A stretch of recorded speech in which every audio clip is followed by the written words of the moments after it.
নমস্কার বন্ধুরা, আজ আমি আপনাদের সঙ্গে শেয়ার করছি দারুণ স্বাদের সুজি দিয়ে ইউনিক একটা রেসিপি। আর এই রেসিপিটি আপনারা জলখাবার হিসেবেও আপনারা কিন্তু খেতে পারবেন।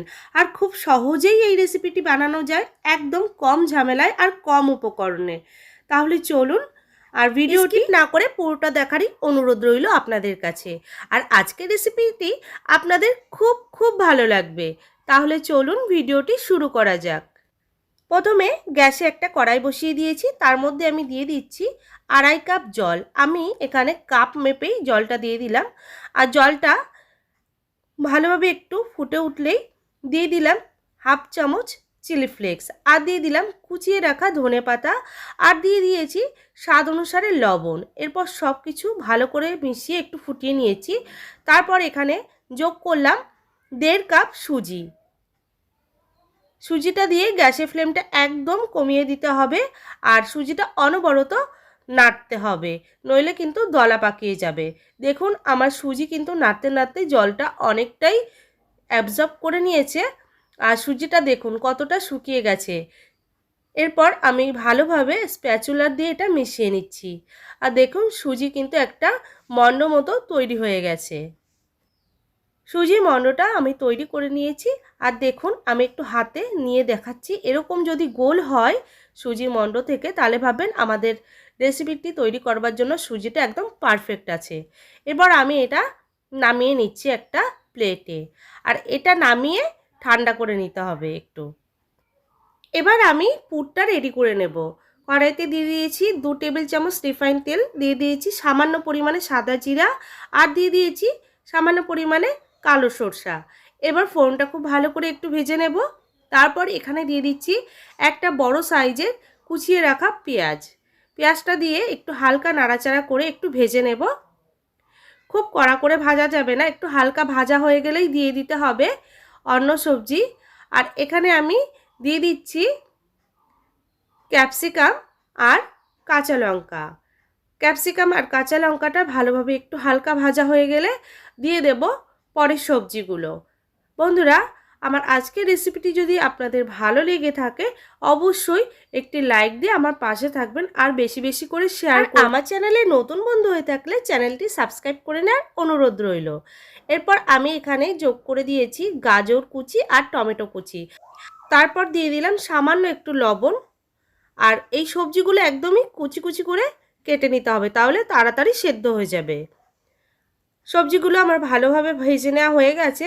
আর এখানে আমি 2টো আলু সেদ্ধ করে নিয়েছি, আর আলুটা আমি গ্রেটারে এরকম করে গ্রেট করে দিচ্ছি। দেখুন আপনারা আলুর পরিবর্তে পনির দিয়েও এই রেসিপিটি তৈরি করতে পারেন। যাদের আলু খাওয়া বারণ আছে তারা আলু দেবেন না, সেক্ষেত্রে আপনারা পনির বা ডিম দিয়েও তৈরি করতে পারেন, খেতে খুব ভালো হবে।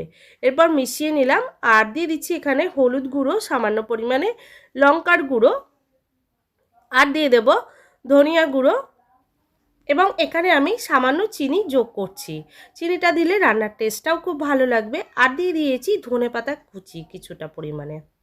এরপর সব কিছু ভালোভাবে মিশিয়ে নিয়ে আলুর এই পুরটা খুব ভালোভাবে ভেজে নিতে হবে। আর দেখুন আমার ভেজে নেওয়া হয়ে গেছে, আর এটা একটু মাখো মাখো হয়েছে। এবার আমি নামিয়ে ঠান্ডা করে নিচ্ছি। আর হাতে একটু রিফাইন তেল মাখিয়ে নিয়েছি। তারপর সুজির যেই ডোটা আমি তৈরি করে রেখেছিলাম সেটা খুব ভালো করে মথে নিতে হবে। যত ভালোভাবে মথে নেওয়া হবে সুজির ডোটা কিন্তু ততটাই সফট হবে।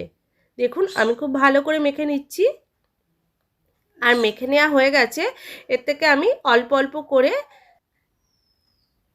অল্প অংশ নিয়ে লেচির আকার তৈরি করে নেব। হাতে একটু গোল করে নিচ্ছি। তারপর এটা থেকে আমি টুপির মতো করে, যেরকম পুলি পিঠা তৈরি করে সেরকমভাবে আমি এটা তৈরি করে নিচ্ছি। দেখুন প্রথমে গোল বাটির মতো শেপ দিয়ে নিয়েছি। তারপর যে পুরটা রেডি করে রেখেছিলাম সেটা আমি অল্প করে এর মধ্যে দিয়ে দিলাম। আর খুব বেশি পরিমাণে দেওয়া যাবে না, তাহলে কিন্তু এটার মুখটা সিল করা যাবে না। দেখুন আমি একদম অল্প পরিমাণে দিয়েছি, আর এটা হাত দিয়ে চেপে চেপে মুখটা বন্ধ করে দিতে হবে। আর আমি এটা পুরোটাই রেডি করে নিলাম। দেখুন এরকম গোল শেপে তৈরি করতে হবে। আমি আর একটাও আপনাদেরকে দেখিয়ে দিচ্ছি। অল্প পুর দিয়ে মুখটা বন্ধ করে দিতে হবে। আর এখানে বেশি পুর দিলে কিন্তু এই নাস্তাটা কোনো মতেই আপনারা তৈরি করতে পারবেন না।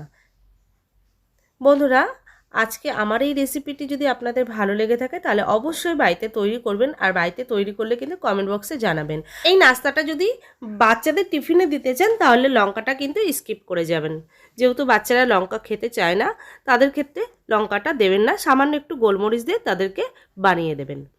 দেখুন আমার সবকটা রেডি হয়ে গেছে। এরপর কড়াইতে আমি জল বসিয়ে ফুটিয়ে নিয়েছি, আর ওপর থেকে এরকম ছিদ্রযুক্ত থালা বসিয়ে অয়েল ব্রাশ করে দিলাম। অয়েলটা দিলে নাস্তাগুলো থালার সঙ্গে একদমই লেগে যাবে না। এবার একটা একটা করে নাস্তা বসিয়ে দেব। একটু ফাঁকা ফাঁকা করেই বসাতে হবে, কারণ এগুলো একটু স্টিম হয়ে ফুলে যাবে। সবকটা নাস্তায় আমি ওপর থেকে বসিয়ে দিলাম। তারপর একটা ঢাকা চাপা দিয়ে আমি এটা 10 মিনিট মিডিয়াম ফ্লেমে স্টিম করে নেব। দেখুন 10 মিনিট পর ঢাকনাটা আমি উঠিয়ে নিলাম, আর সুজির নাস্তাগুলো কতটা ফুলে গেছে। আমার এটা রেডি হয়ে গেছে। এবার আমি নামিয়ে নিচ্ছি, আর কড়াইতে দিয়ে দিচ্ছি 2 টেবিল চামচ রিফাইন তেল, দিয়ে দিলাম কালো সর্ষে, সাদা জিরা ফোড়নে দিয়ে দিলাম। ফোড়নটা একটু ভালোভাবে ভাজা হয়ে গেলে দিয়ে দেব হিং, সামান্য পরিমাণে হিং দেবেন, দিলে ভালো হবে। আর দিয়ে দিয়েছি সামান্য পরিমাণে লঙ্কার গুঁড়ো আর কিছুটা পরিমাণে চিলি ফ্লেক্স, আর দিয়ে দিয়েছি ধনেপাতা কুচি। এরপর এগুলো সব ভালোভাবে ভেজে নিচ্ছি। বন্ধুরা যারা লঙ্কা পছন্দ করে না, মানে ঝাল খেতে পছন্দ করে না, তারা সেক্ষেত্রে একদম অল্প পরিমাণে দিতে পারেন। এরপর যে সুজির নাস্তাগুলো স্টিম করে রেখেছিলাম সেগুলোই কড়াইয়ের মধ্যে দিয়ে দিলাম। এরপর কড়াইটা আমি একটু ঝাঁকিয়ে নিচ্ছি, যাতে সব নাস্তাগুলোর মধ্যে এই মশলাটা ভালোভাবে মিশে যায়। এবার আমি নাস্তাগুলো 2 মিনিটের মতো হালকা ফ্রাই করে নিচ্ছি। একদম গ্যাসের ফ্লেমটা মিডিয়ামে রেখেই নাস্তাগুলো একটু ফ্রাই করে নেবেন, তাহলে খেতে আরও ভালো লাগবে।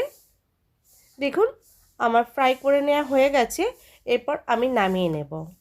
আর এটা আপনারা অবশ্যই সস দিয়ে খেতে খুবই ভালো লাগবে। আর আপনাদের কাছে যদি গ্রিন চাটনিটা থাকে, মানে ধনেপাতার যে চাটনিটা হয় সেটা যদি থাকে, সেটা দিয়েও আপনারা খেতে পারেন। আর না হলে টমেটো সস বা সেজওয়ান সস দিয়েও খেতে পারেন। দেখুন তাহলে একদম কম সময় এত সুন্দর একটা নাস্তা রেসিপি আমি আপনাদের সঙ্গে শেয়ার করলাম। আশা করি আপনাদের খুবই ভালো লেগেছে আজকের এই রেসিপিটি।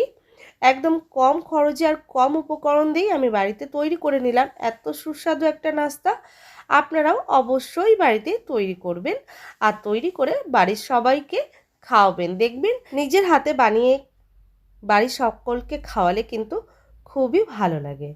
তাহলে বন্ধুরা দেখুন কত সুন্দর হয়েছে সুজির নাস্তাটা। আমি একটা ভেঙে দেখিয়ে দিলাম, দেখলেন তো দারুণ হয়েছে, আর খেতেও কিন্তু খুব টেস্টি হয়। বন্ধুরা আমি আশা করছি আমার আজকের রেসিপি আপনাদের খুবই ভালো লেগেছে। ভালো লেগে থাকলে অবশ্যই লাইক করবেন, শেয়ার করবেন, আর সাবস্ক্রাইব করে পাশে থাকবেন। পাশে থাকা বেল আইকনটা অবশ্যই প্রেস করবেন, যখনই কোনো ভিডিও আমি আপলোড করব নোটিফিকেশান আপনাদের কাছে পৌঁছে যাবে। আর ফেসবুক থেকে দেখে থাকলে পেজটি ফলো করে নেওয়ার অনুরোধ রইল। সবাই ভালো থাকবেন, সুস্থ থাকবেন, ধন্যবাদ।